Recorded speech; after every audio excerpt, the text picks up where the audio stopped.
പ്രത്യേക പരിപാടിയിലേക്ക് സ്വാഗതം.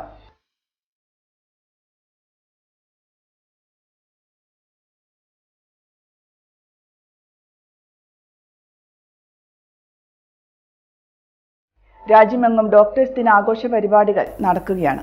IMAയുടെയും സർക്കാരിൻ്റെയും സ്വകാര്യ ആശുപത്രികളുടെയും നേതൃത്വത്തിൽ ഡോക്ടർമാരെ ആദരിക്കുന്ന ചടങ്ങും സെമിനാറുകളും ഒക്കെ ആയിട്ടാണ് ഈ ദിനം കടന്നുപോകുന്നത്. ഈ ദിനത്തിൽ നമ്മളോടൊപ്പം മറ്റൊരു അതിഥിയുണ്ട്. അത് മറ്റാരുമല്ല, ഡോക്ടർ രൈരു ഗോപാലാണ്. കണ്ണൂരിൻ്റെ സ്വന്തം, നമ്മുടെ സ്വന്തം ഒരേ ഒരു ഡോക്ടർ, രൈരു ഡോക്ടർ. ഡോക്ടർ നമസ്കാരം. ആദ്യം ഡോക്ടർക്ക് ഡോക്ടർ ദിനാശംസകൾ. എല്ലാവർക്കും എൻ്റെ ഡോക്ടേഴ്സ് ദിനാശംസകൾ. കഴിഞ്ഞ 50 വർഷമായി മുടങ്ങാതെ പ്രാക്ടീസ് ചെയ്യുകയാണ് ഡോക്ടർ.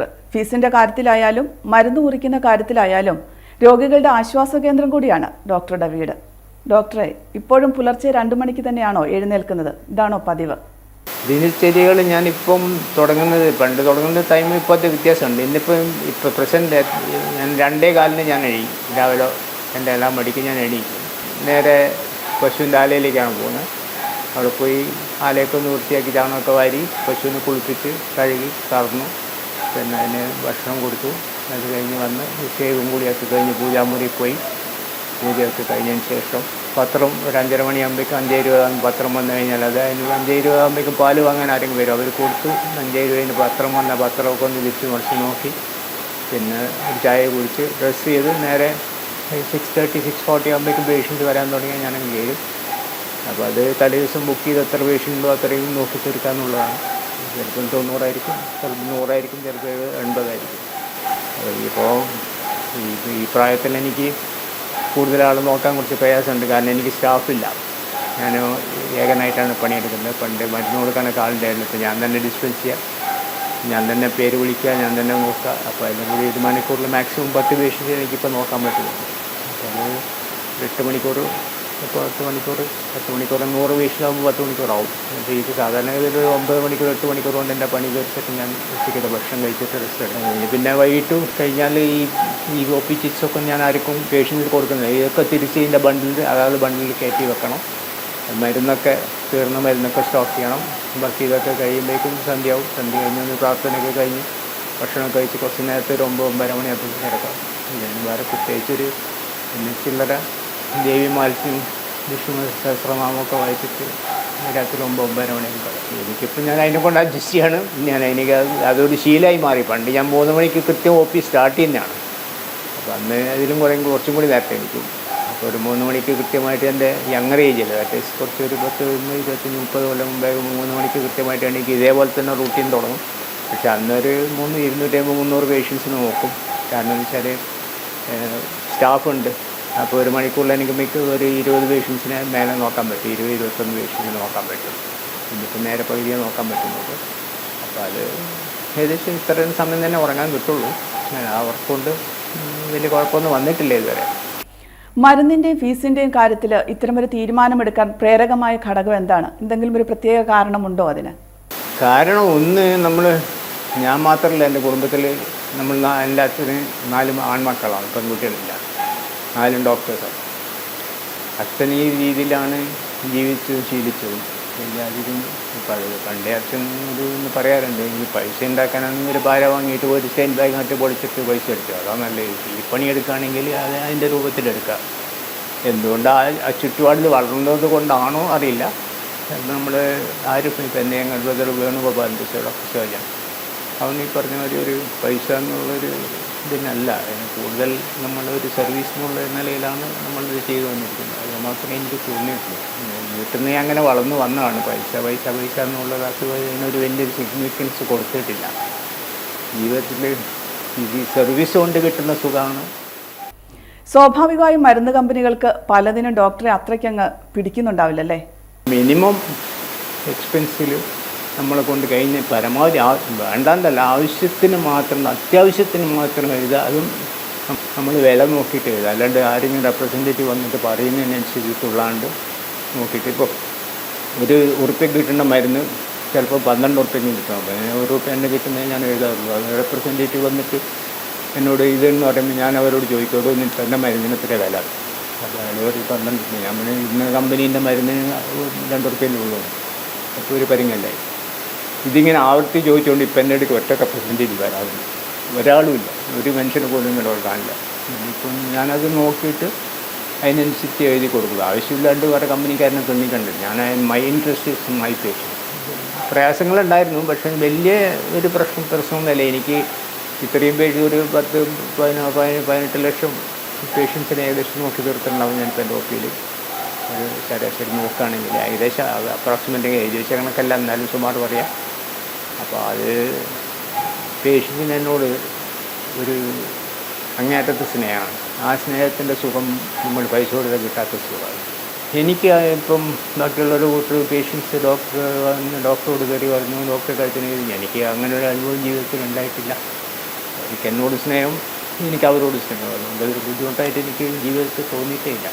ഓവർലോഡ് ഈ വർക്ക് കൊണ്ടും ഈ അന്ന് പേഷ്യൻ്റ് വന്നിട്ട് എനിക്ക് സുഖമുണ്ട്, സന്തോഷമുണ്ടെന്ന്. അവർ പിന്നെ നമ്മൾ ഒരു അമ്പലത്തിൽ പോകുന്നു, മുസ്ലിം പള്ളിയിൽ പോകുന്നു, മറ്റ് ക്രിസ്ത്യൻസ് വേറെ അവിടെയൊക്കെ പോകുമ്പോൾ അവർ എനിക്ക് വേണ്ടി ചില പ്രാർത്ഥനകൾ കഴിച്ച് അതിൻ്റെ പ്രസാദമൊക്കെ കൊടുത്ത് വരുമ്പോൾ അതൊക്കെ ഒരു നമ്മൾ അവിടെ ചെല്ലുമ്പോൾ തന്നെ അവർ ഓർത്തു എന്നുള്ളതിൻ്റെ ഒരു പീസാണത്. അപ്പോൾ അത് കാണുമ്പോൾ കേൾക്കുമ്പോൾ ഒരു സുഖം. ചികിത്സാ രംഗത്തെ മറക്കാൻ കഴിയാത്ത അനുഭവങ്ങൾ പലതും ഉണ്ടാവുമല്ലോ, നമുക്ക് അതിലേക്കൊന്ന് പോയാലോ? ശരിക്കും ഞാൻ ഈ ഫീൽഡിൽ ഞാൻ ഈ പൈസേൻ്റെ കുറവ്, ഫീസിൻ്റെ ഒക്കെ വരാൻ കാരണം മുമ്പേ ആ ആറ്റിറ്റ്യൂഡ് ഉണ്ട്. പക്ഷേ എനിക്ക് ഏർലി ഏജസിൽ ഞാൻ എന്നെ ഹൗസ് കോളിന് വിളിക്കാണ്ട് ഞാൻ വീട്ടിൽ പോകാറുണ്ട്. അപ്പോൾ നമ്മുടെ വീട്ടിൽ ഒ പിയിൽ വരുന്ന കൂട്ടർ ഭയങ്കര വെൽ ഡ്രസ്ഡൊക്കെ ആയിട്ട് ഭയങ്കര ഫുൾ ജ്വൽസൊക്കെ ഇട്ട് എല്ലാം വന്ന് അങ്ങനെ വരില്ല. അപ്പോൾ ഒരിക്കൽ ഞാൻ ഒരു പേഷ്യൻ്റ് വീട്ടിലേക്ക് വിളിച്ചു ചെന്ന് നോക്കുമ്പോൾ പണ്ട് നമ്മൾ കോളേജിൽ പഠിക്കുമ്പോൾ ഒരു ഹിന്ദി ഡ്രാമ ഉണ്ടായിരുന്നു, ഒരു കർട്ടൻ അതിൻ്റെ പേര്. അപ്പോൾ അത് കർട്ടൻ നീക്കിക്കഴിഞ്ഞാൽ അതിൻ്റെ ഉള്ളിലെ കാര്യം പോക്കാം, അത്ര മോശമായിരുന്നു. അപ്പുറം വേറെ ജീവിതം. ഇതേമാതിരി ഞാനൊരു വീട്ടിൽ ചേരുന്ന കയറി പോകും.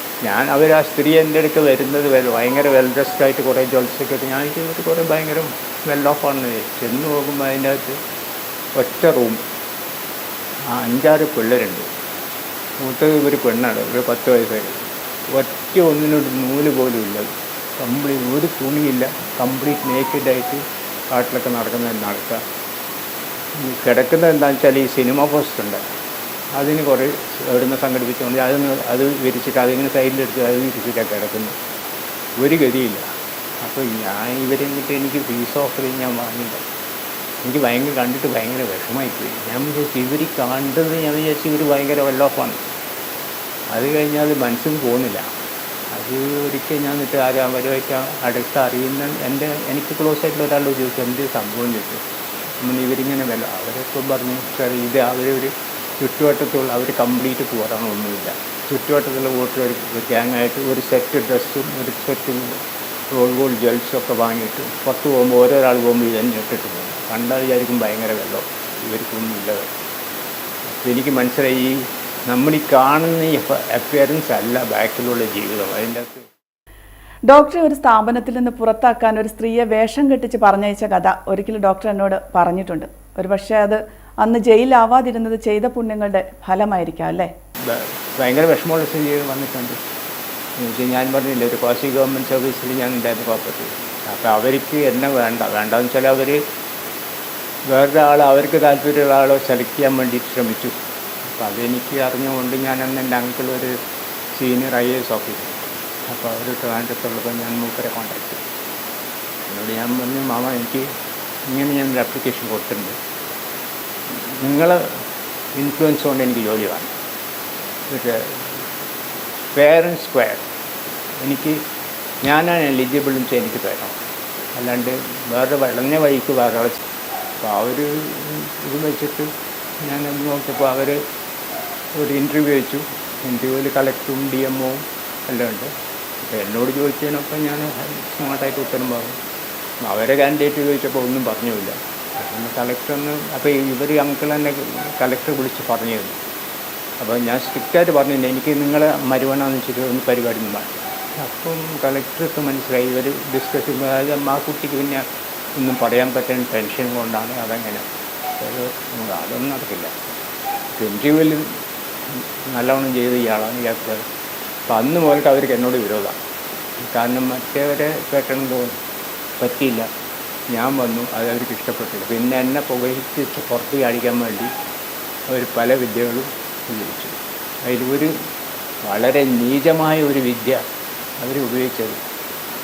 ഒരു ഒരു വേശ്യാസ്ത്രീ അവർക്ക് കാശ് കൊടുത്തിട്ട് എൻ്റെ ഒപ്പിലേക്ക് എൻ്റെ അടുത്ത് വന്നിട്ട് ഞാൻ അവിടെ വർക്ക് ചെയ്യുന്ന സമയത്ത് അവർ കോർട്ട് ഇൻസ്ട്രക്ഷൻ എന്ന് പറഞ്ഞാൽ എൻ്റെ റൂമിൽ കയറിയിട്ട് വാരി കയറിയിട്ട് ഞാൻ കയറി പിടിച്ചു എന്ന് പറഞ്ഞിട്ട് വെള്ളം ഉണ്ടാക്കാം.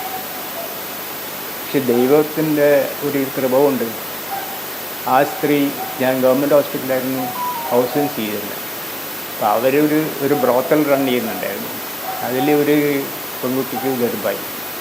അപ്പോൾ അത് ടെർമിനേറ്റ് ചെയ്യണം. അതിനുവേണ്ടി അവർ ഹോസ്പിറ്റൽ വന്നു. അപ്പോൾ അവർ ആരും അതിനെ വലിയ മൈൻഡ് ചെയ്യാൻ പറ്റില്ല. എല്ലാവരും വേറെ പ്രൈവറ്റ് ഡോക്ടേഴ്സ് നമുക്ക് ചെന്നപ്പം പ്രഗ്നൻസി കളയാൻ വേണ്ടിയിട്ട് വലിയ ഫീസ് പറഞ്ഞു. അപ്പോൾ അവർക്ക് നിർത്തിയില്ല, ഇത് കളഞ്ഞാൽ അങ്ങനെ നമ്മൾ നോക്കുക. അപ്പം നമ്മൾ ഗൈനക്കോളജിസ്റ്റ്, എൻ്റെ ബോസ് ഡോക്ടർ ഗോപി കുറുപ്പായിരുന്നു, നല്ലൊരു സാറ് പണ്ടേ പറഞ്ഞിരിക്കുന്നത് നമ്മൾ കോർട്ട് ഇൻഡസ്ട്രി നിങ്ങൾ ഇരിക്കുമ്പോൾ ഈ പ്രഗ്നൻസി ടെർമിനേഷൻ വരികയാണെങ്കിൽ അവരോട് ചോദിച്ചാൽ മതി, പ്രഗ്നൻ്റ് ആണ്, നിങ്ങൾക്ക് ഈ പ്രഗ്നൻസി വേണമെന്നുണ്ടെങ്കിൽ അതിന് വേണ്ട സപ്പോർട്ടീവായിട്ട് എന്താ വെച്ചാൽ നിങ്ങൾ ചെയ്ത് കൊടുക്കുക. വേണ്ടേ ഉടനെ നിങ്ങൾ ഡേറ്റ് കൊടുത്ത് തിയേറ്ററിലേക്ക് വിട്ടേക്കുക, അവിടെ നിന്ന് DMC MTP വിട്ടേക്കുക. പണ്ട് ആ ടൈമിൽ അപ്പോൾ എൻ്റെ അടുത്ത് വന്നപ്പോൾ ഞാൻ ഇവർ പറഞ്ഞു. അപ്പോൾ ഞാൻ പറഞ്ഞു ശരി, നിങ്ങൾക്ക് വേണോ വേണ്ട. അപ്പോൾ ഇവരെന്തെല്ലോ കഥ പറഞ്ഞു, ഹസ്ബൻഡുകൾ കൂടിയെന്നാണ്, ഇങ്ങനത്തെ കള്ളത്തരമാണ്. അതുകൊണ്ട് ഇതിങ്ങനെ പ്രഗ്നൻ്റായി അവർ ഡൈവോഴ്സ് ചെയ്ത്, അതുകൊണ്ട് ഇതിനെ ഞാൻ പറഞ്ഞത് ഞാൻ ചെയ്തു തരാം. അപ്പോൾ അവർക്ക് വിശ്വാസമൊന്നുമില്ല. ഞാൻ കാശിനെ പറ്റി ഡിസ്കസ് ചെയ്യുന്നേയില്ല. കാരണം ഞാൻ വേഗം ചിറ്റേരി കൊടുത്തു. അവർക്ക് ഇങ്ങോട്ട് കണ്ണുതല്ലേ ഇരിക്കുക, ഇതെന്തായാലും എല്ലാവരെയും കാശ് പറയുമ്പോൾ ഈ മനുഷ്യൻ കാശ്. ഞാൻ പറഞ്ഞു അപ്പം അവരൊരു മടിയിൽ നിർത്തിയത് എന്തൊരു നോട്ടം. ഞാൻ പറഞ്ഞു ഇത് ഗവൺമെൻറ് ഹോസ്പിറ്റലാണ്, ഇവിടെ പൈസേൻ്റെ പരിപാടിയൊന്നുമില്ല. അവർക്ക് വിശ്വാസം വരുന്നില്ല. പിന്നെ ഞാനത് എഴുതി കൊടുത്ത് തിയേറ്ററിലേക്ക് കൊടുത്തു. അപ്പോൾ തിയേറ്ററിൽ നമ്മൾ കുറേ ചെയ്യാൻ വന്ന് അവരോട് വരാൻ പറഞ്ഞ ഡേറ്റിന് വന്നു. ഞാൻ ടെർമിനേറ്റ് ചെയ്ത് കൊടുത്തു. സാറുണ്ട്. അപ്പോൾ അതിന് ഞാനന്ന് കാറൊന്നുമില്ല, ഞാൻ ബസ്സിനാണ്. OP കഴിഞ്ഞ് ഉച്ചയ്ക്ക് ഒരു 4 മണിക്ക് തിരിച്ച് വീട്ടിൽ വരുമ്പോൾ അപ്പം പിന്നെ ഒരു ഷോർട്ട് കട്ട് ഉണ്ട്, ചെറിയ റോഡ് ഇടയിലേക്ക് വരുമ്പോൾ ശബ്ദം കേട്ട് ഞാൻ തിരിഞ്ഞു നോക്കുമ്പോൾ ഈ സ്ത്രീ എൻ്റെ പിന്നാലെ വരുന്നുണ്ട്. ആ കുട്ടിയുടെ ആ ബ്രോക്കറിലാണ്. എനിക്കൊന്നും പറയാൻ പറ്റില്ല. റോഡ് വന്ന് എന്താ ഇങ്ങനെ വില്ലാണ്ട് ഇറക്കുമെന്ന് ചോദിച്ചാൽ എനിക്ക് ഉത്തരം. ഞാൻ വീട്ടിനകത്ത് കയറിയപ്പോൾ അവരും കയറി വന്നു. അപ്പോൾ ഞാൻ ചോദിച്ചെന്ത് സംഭവം, ഒരു കാശായിട്ട് വന്നിരിക്കാം. ഞാൻ ഈ പരിപാടികളോട് ഞാൻ ആദ്യം പറഞ്ഞു. അങ്ങനെയെല്ലാം കൂടി അവർക്ക് ഹാപ്പിയായിട്ട് ആ ടെർമിനേഷൻ കഴിഞ്ഞ് ഞാൻ 10 പൈസ വാങ്ങിയുമില്ല. ആ ഒരു നന്ദി അവർക്ക് എന്നോട് ഉണ്ടായിരുന്നില്ല. എനിക്ക് അവർ വലിങ്ങനെ ഓർമ്മയില്ല, കുറേ പേഷ്യൻ്റ് കാണുന്നുണ്ട്. ഈ സ്ത്രീയാണ് ആരോ പോയിട്ട്, അവർക്ക് എൻ്റെ പേരും അറിയില്ല, ഒന്നും അറിയില്ല. ഞാൻ ഈ കോപ്പറേറ്റീവ് ഹോസ്പിറ്റലിൽ വരയ്ക്കുമ്പോൾ ഈ സ്ത്രീനെയാണ് ഒരു കക്ഷി പോയിട്ട് എത്തിച്ചിരിക്കുന്നത്. എൻ്റെ അടുത്ത് വന്നിട്ട് ബഹളാക്കാൻ പറ്റും. അവരെൻ്റെ ഈ റൂമിൽ കയറി വിടണം. അപ്പോൾ ഞാൻ വാതിൽ ക്ലോസ് ചെയ്യാണ്ടാണ് പേഷ്യൻ്റ് നോക്കുന്നത്. എൻ്റെ ടേബിളിങ് ആട്ടത്തേ ഉള്ളു, എക്സാമിനേഷൻ ടേബിളിങ് ആട്ടുക. അവിടെ വാതിൽ തുറന്നൊന്നും ആരും കാണാനില്ല. അപ്പോൾ ഇവർ വന്ന ഉടനെ തന്നെ വാതിൽ പോയി. ഞാൻ പിന്നെ വാതിൽ നിന്ന് പോയിട്ടുണ്ടെങ്കിൽ ഉള്ളത്. അപ്പോൾ ഇതൊരു വട്ടുകളിമാർ ഒരു ബാഗുണ്ട്, അതവിടെ ഇട്ടാൽ അവർ എന്നെ നോക്കുന്നില്ല. ഇതിങ്ങനെ അവിടെ ഇട്ടു. പെട്ടെന്ന് അവരെന്നെ നോക്കി. അവരിങ്ങനെ പെട്ടെന്ന് ഷോക്കായമാർ എൻ്റെ തന്നെ കുറച്ച് നേരം നോക്കി. അപ്പോൾ എന്നോട് ചോദിച്ചു, സാറ് ഗവൺമെൻറ് ഹോസ്പിറ്റലിൽ ഉണ്ടായിരുന്നു. ഞാൻ ഇത് ചോദിക്കാനാണ് വായിലൊക്കെ അടച്ച് വലിയ ബഹളം കൂട്ടിയത്. അല്ല സാറ് ചോദിച്ചതിന് പറ. ഞാൻ ഉണ്ടായിരുന്നു. സാറിന് എന്നെ ഓർമ്മ, അന്ന് എനിക്ക് ഓർമ്മയില്ല. പെട്ടെന്ന് എനിക്ക് തോന്നി എന്തോ എനിക്ക് അവിടെ കണ്ടിട്ടുണ്ട് സാധനം. അന്നേരം പിന്നെ അവർ എന്നോട് ഉള്ള കാര്യം സാറ് ദേഷ്യമുണ്ടല്ല, ഞാൻ വന്ന ഉദ്ദേശിച്ചതാണ്. ഞാൻ ആ ഉദ്ദേശം നടന്നോട്ടെ, കുഴപ്പമൊന്നുമില്ല. ജയിലിൽ പോയി കിടക്കുന്ന എനിക്ക് വലിയ പേടിയൊന്നുമില്ല, നീ വേണ്ടി എന്ത് നാടകം വേണ്ടി കളിച്ചോ. അന്നേരം അവർ എന്നോടൊരു കാര്യം പറഞ്ഞു. കാരണം റോഡിൽ നടക്കുന്ന പട്ടിക്കറ്റായിരുന്നു 2 വറ്റി ചോറിട്ട് കൊടുത്ത ആ നന്ദി അത് കാണിക്കും. ഞാൻ നിങ്ങൾ ചെയ്തതിനുള്ള നന്ദി ഞാൻ കാണിക്കണം. അങ്ങനെ അത് വേണമെന്നില്ല സാർ, ഞാൻ പോന്നു, എനിക്ക് ഞാൻ തന്ന കാശ് ഞാൻ മടക്കി കൊടുത്തേക്കാം. അപ്പോൾ ഇത് അന്ന് അവർ ഇത് ഒരു പരിചയം കൊണ്ടും ദൈവം ഇങ്ങനൊരു കണക്ഷൻ തന്നതുകൊണ്ട് അന്ന് ഞാൻ പേര് നാറാണ്ട് രക്ഷപ്പെട്ടു. അപ്പോൾ അത് മനസ്സിലെപ്പോഴും ഞാൻ ഓർക്കും. ഇത്രയും അത് രാഷ്ട്രീയ കളിയാണ്. ഇപ്പം എനിക്ക് ആ ഭയമില്ലാത്ത ഞാൻ എന്താ വെച്ചാൽ എനിക്ക് എൻ്റെ പേഷ്യൻറ്റിനോട് അങ്ങനെ ചെയ്തിരിക്കട്ടെ, എന്നെക്കൊണ്ട് ചെയ്തിട്ടാലും എനിക്ക് കുഴപ്പമില്ല, ഞാൻ അവിടെ പോയി കിടക്കുകയേ ഉള്ളൂ. എന്ന് വെച്ചാൽ എൻ്റെ മനസാക്ഷിക്ക് ശരിയാണെന്ന് തോന്നി ഞാൻ ചെയ്യും. നിങ്ങൾ ഏത് കോടതിയിൽ പോയി ദൈവത്തിൻ്റെ കോടതിയിൽ ശരിയാൽ മാത്രമായാൽ മതി, എനിക്ക് അതിനെപ്പറ്റി പോയില്ല. അതുകൊണ്ട് ഇവർക്കും അതറിയാം. ഞാനെങ്ങനെ അവരെ കീശയിലുള്ള കാശ് മുഴുവൻ എൻ്റെ കീശയിലാക്കാനല്ല ഞാൻ പണിയെടുക്കുന്നുള്ള ഒരു ധാരണ അവർക്ക് മനസ്സിലുണ്ട്. അതുകൊണ്ട് അവർ എപ്പോഴും എന്നെ സപ്പോർട്ട് ചെയ്തിട്ടാണ്, എന്നോട് ഭയങ്കര സ്നേഹമാണ്. എന്തായാലും അത് ആ വഴിക്ക് അങ്ങ് പോയല്ലോ, ആശ്വാസം. കുടുംബവിശേഷങ്ങൾ അറിയാനായിട്ട് സ്വാഭാവികമായും പ്രേക്ഷകർക്ക് താല്പര്യമുണ്ട്. ഭാര്യ ഡോക്ടറായിരുന്നു എന്നറിയാം. മക്കളും നിങ്ങളുടെ വഴിയെ തന്നെയാണോ? കുടുംബം എൻ്റെ പേഴ്സണലായിട്ട് ഞാനും എൻ്റെ വൈഫ് ഡോക്ടറാണ്. ഡോക്ടർ ശകുന്തള. അവൾ പോണ്ടിച്ചേരി പഠിച്ച കണ്ണൂക്കാരിയാണ്, ചെറുന്ന് വ്യക്തിയാണ്. പിന്നെ 2 മക്കളാണ്, ഒരു മകനും ഒരു മകളും. മൂത്ത മകൻ അവൻ ഡോക്ടറാണ്. അവനിപ്പോൾ നല്ല തിരക്കുള്ളൊരു ഗവൺമെൻറ് സർവീസിലാണ്. എന്നിട്ട് ഇവിടെ ഭാരത്ത് ഒരു ഹെൽത്ത് സെൻ്ററിലോട്ട് വർക്ക് ചെയ്യുന്നത്. നല്ല തിരക്ക് തന്നെയാണ്. ഭാര്യ ഒരു ആയുർവേദ ഡോക്ടർ, MD കഴിഞ്ഞിട്ട് ആ കുട്ടിയും ഗവൺമെൻറ് സർവീസിലാവുള്ളൂ. അപ്പോൾ കൂത്തുരുമ്പൻ്റെ അടുത്ത് വേങ്ങാണ്ട് ദിവസം പോയിട്ട് വരും. അതിൽ 2 കുട്ടികൾ, 2 പെൺകുട്ടികൾ. ഒരു മൂത്ത മോള് 8ാം ക്ലാസ് പഠിക്കുന്നു. രണ്ടാമത്തെ കുട്ടി ഇപ്പം സെക്കൻഡ് UKG പഠിക്കുന്നു. രണ്ടാമത്തെ മകളാണ് സോഫ്റ്റ്വെയർ എഞ്ചിനീയറാണ്. അവളുടെ ഹസ്ബൻഡും സോഫ്റ്റ്വെയർ എഞ്ചിനീയറാണ്. Very happy. ഒരു ഒറ്റ മോളേ ഉള്ളൂ. അവളിപ്പം +2 ഇപ്പം പഠിച്ചുകൊണ്ടിരിക്കുകയാണ്. പുതിയ തലമുറയോട്, അതായത് വൈദ്യശാസ്ത്ര മേഖലയിലേക്ക് കടന്നു വരുന്നവരോട് എന്താണ് ഈ ഡോക്ടേഴ്സ് ദിനത്തിൽ പറയാനുള്ളത്? പൈസ ഉണ്ടാക്കാനുള്ളൊരു മാർഗം നിശ്ചയിച്ചിട്ട് ഇത് തിരഞ്ഞെടുത്ത് ജോലിയെടുക്കാൻ പോകുന്ന ശരിയല്ല. അതിന് നിങ്ങൾ എടുക്കേണ്ട ജോലി എടുക്കുക. അതിനനുസരിച്ചിട്ടുള്ള കാശ് നിങ്ങൾക്ക് ഓട്ടോമാറ്റിക്കായിട്ട് വന്നോളും. നിങ്ങൾ ചെയ്യേണ്ടത് എന്താ വെച്ചാൽ പേഷ്യൻറ്റും ഡോക്ടറും തമ്മിലുള്ള റിലേഷൻഷിപ്പ് ബിൽഡപ്പ് ചെയ്യാൻ, ഒരു സ്നേഹബന്ധം. അപ്പോൾ നിങ്ങളൊരു ദിക്ക് തന്നെയാണ് സ്ഥിരം. ഇപ്പോൾ ഞാൻ 50 കൊല്ലം, ഈ 50 കൊല്ലത്തിനടുത്ത് ഇവിടെ ഇപ്പോൾ എനിക്ക് എൻ്റെ കുറേ പേഷ്യൻസിന് എന്നെ ഏകദേശം അവർ ഒരു റിലേറ്റീവ് മാതിരിയാണ്, നോട്ട് എ ഡോക്ടർ. എന്താ കൂടുതൽ. അപ്പോൾ ഇതിപ്പോൾ ഒരു വലിയ കാരണത്തോട് കൊണ്ട് അന്വേഷിക്കുന്ന മാതിരിയാണ് അവരെന്നോട് വന്ന് ചോദിക്കുമ്പോൾ. അതും രോഗത്തിന് മാത്രമല്ല, ഒരു കുടുംബത്തിൽ ഒരു അംഗത്തോട്, ഒരു മുതിർന്ന അംഗത്തോട് ചോദിക്കുന്ന മാതിരി അവർ വന്നിട്ട് കുറേ കാര്യങ്ങൾ അന്വേഷിക്കുക. അതൊരു സന്തോഷമുള്ള കാര്യമാണ്. ഹാർട്ട് ടു ഹാർട്ട് റിലേഷൻഷിപ്പ് വന്നു കഴിഞ്ഞാൽ നിങ്ങൾ ഈ പറയുന്ന ജാതി പ്രശ്നങ്ങൾക്ക് ഒരുപാട് കുറയും. ധൈര്യമായിട്ട് നിങ്ങൾക്ക് പണിയെടുക്കാം. പിന്നെ ഈ മെൻ്റൽ സാറ്റിസ്ഫാക്ഷൻ, ഒരു കുറ്റബോധം ഇല്ലാതെ രാത്രി കിടക്കാൻ, എനിക്കിപ്പോൾ സന്തോഷമായിട്ട് ഉറങ്ങാം. ഞാനൊരു തെറ്റ് ചെയ്തിട്ടില്ല. കോടിക്കണക്കിന് ഉറുപ്പ്യ ഉണ്ടാക്കുക വലിയ വലിയ മോഹങ്ങളും കൊണ്ട് നടക്കുന്നതിനോട് പിന്നെ എനിക്കിത് പറയുന്നതിന് അർത്ഥമില്ല. ഫീസല്ല, പൈസ ഉണ്ടാക്കാതെ ജീവിക്കാൻ നിങ്ങൾക്ക് അങ്ങനെ വല്ലാണ്ട് അടിക്കാനും പൊളിക്കാനൊന്നും പറ്റില്ല.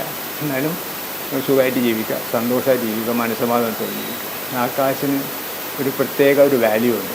നിങ്ങൾ 1000 ഉറുപ്പ്യ ഉണ്ടാക്കും, ഞാൻ 1 ഉറുപ്പ്യ ഉണ്ടാക്കുന്ന ഈ 1 ഉറുപ്പ്യക്ക് അതിൻ്റെതായ വിലയുണ്ട്. മറ്റേ 1000 ഉറുപ്പ്യൻ്റെ വിലയുണ്ട്, കുറച്ച് കുറവാണ്. അങ്ങനെയാണ് എൻ്റെ അനുഭവം ഉണ്ടായി. എനിക്കൊരു ബുദ്ധിമുട്ടും. എനിക്ക് ഓരോന്നും എൻ്റെ അടുത്ത റിലേഷൻഷിപ്പാണ്, വളരെ അടുത്ത ബന്ധുവായിട്ടാണ് എനിക്ക് എങ്ങനെയെന്ന് വെച്ചാൽ എൻ്റെ ജൂനിയേഴ്സിനോട് ഞാൻ അതാ പറയുന്നത്. ആ കസേരയിൽ എൻ്റെ മുമ്പിൽ ഇപ്പം നിങ്ങളിരിക്കുക, എൻ്റെ മുമ്പിലിരിക്കുന്ന കസേരയിരിക്കുന്ന ഒരു പ്രായമുള്ള മനുഷ്യൻ, ഞാൻ വിചാരിക്കുക ഇതെൻ്റെ അച്ഛനാണ്. ഈ അച്ഛനാണെങ്കിൽ ഞാൻ എന്ത് ചെയ്യും? അത് ഞാനിപ്പം അങ്ങ് ചെയ്തേക്കും. ഇതിപ്പോൾ അവിടെ ഒരു വയസ്സായ സ്ത്രീയാണ്, അത് എൻ്റെ അമ്മയാണെങ്കിൽ അമ്മയ്ക്ക് ഞാൻ ഈ ലാബ് ടെസ്റ്റ് എഴുതുമോ, അല്ലെങ്കിൽ ഞാൻ ഇവരെ റെഫർ ചെയ്യുമോ, അല്ലെങ്കിൽ ഞാൻ ഇവരെ ട്രീറ്റ് ചെയ്യുമോ? ഞാൻ റെഫർ ചെയ്യും. എൻ്റെ അമ്മേനെ ഞാൻ റെഫർ ചെയ്യണമെങ്കിൽ ഇവരെയും ഞാൻ റെഫർ ചെയ്യും. എൻ്റെ അമ്മേനെ ഞാൻ ട്രീറ്റ് ചെയ്യുമെങ്കിൽ ഞാൻ ഇവരെ ട്രീറ്റ് ചെയ്യും. അവർക്ക് എന്ത് മരുന്ന് ഞാൻ അമ്മയ്ക്ക് ഞാൻ കൊടുക്കുമോ അതാണ് ഞാൻ ഇവർക്കും. ഇത് ഒരു കുട്ടിയെ വരുന്നത് ഇതെൻ്റെ മകൻ, എൻ്റെ കുട്ടിയാണ്, അല്ലെങ്കിൽ എൻ്റെ മകൻ്റെ കുട്ടിയാണ്, ഈ കുട്ടിക്ക് ഞാൻ എന്താ ചെയ്യുക? അത് ഞാൻ ചെയ്യും. എന്നെ കൂടി ചെയ്യാൻ പറ്റില്ലേ? ഞാൻ അവരോട് പറയില്ല, എൻ്റെ പിടിയിൽ ഒതുങ്ങുന്ന സംഭവമല്ല. ഒരാളെ കാണിക്കും, ഇന്നയാളെ കാണിക്കും. എൻ്റെ കുട്ടീനെ ഞാൻ എവിടെ അയക്കും, അത് അവിടത്തേക്ക് അവർ പറയും. നിങ്ങൾ സൗകര്യം ഉണ്ടെങ്കിൽ അവിടെ ചെല്ലും, അത് നിങ്ങളുടെ സൗകര്യം വിളിച്ച് ചെയ്തു. അതിപ്പം ഞാൻ ഈ ഇരിക്കുന്നത് എൻ്റെ സ്വന്തം ആരോ ആണെന്ന് വിചാരിച്ചിട്ട് സങ്കല്പിച്ചിട്ട് ഞാൻ അതിനനുസരിച്ച് നീങ്ങും. അപ്പോൾ അതിൽ തെറ്റ് പറ്റില്ല. ഇപ്പം എൻ്റെ കുട്ടീനെ ഞാൻ അപകടത്തിൽ തള്ളിവിടില്ല. എൻ്റെ അമ്മയ്ക്ക് ഞാൻ ആവശ്യമില്ലാത്ത ടെസ്റ്റ് എഴുതില്ല. അപ്പോൾ അതേപോലെ അവിടെ ഇരിക്കുന്നതും നമ്മളെ ആരോ ആണെന്ന് സങ്കല്പിച്ച് കഴിഞ്ഞാൽ ഈ ബുദ്ധിമുട്ട് വരും. ആ കാണുന്ന മുഖത്ത് നമ്മളച്ഛൻ്റെ, അല്ലെങ്കിൽ നമ്മളെ അമ്മയുടെ, അല്ലെങ്കിൽ നമ്മളെ മകൻ്റെ മുഖം അവിടെ മാറ്റി പറ്റിച്ച് കഴിഞ്ഞാൽ നമുക്ക് പ്രശ്നം തീരും. അപ്പോൾ ഡോക്ടറെ, സമയപരിധിയുണ്ട്. ഡോക്ടർക്ക് അടുത്ത കൺസൾട്ടിങ്ങിനുള്ള സമയവുമായി. ഒരിക്കൽ കൂടി ഡോക്ടേഴ്സ് ദിന ആശംസകൾ നേരുന്നു. കണ്ണൂർ വൺ ചാനലിലേക്ക് പ്രേക്ഷകർക്ക്, എൻ്റെ എല്ലാ പ്രേക്ഷകർക്കും ഡോക്ടേഴ്സ് ഡേ ആശംസകൾ. എനിക്ക് ഇവർ തന്ന ഇൻ്റർവ്യൂ, എനിക്ക് പറയാൻ തന്നൊരവസരം, അതിന് ഒരുപാട് നന്ദി. നമസ്കാരം. നമസ്കാരം. നന്ദി, നമസ്കാരം.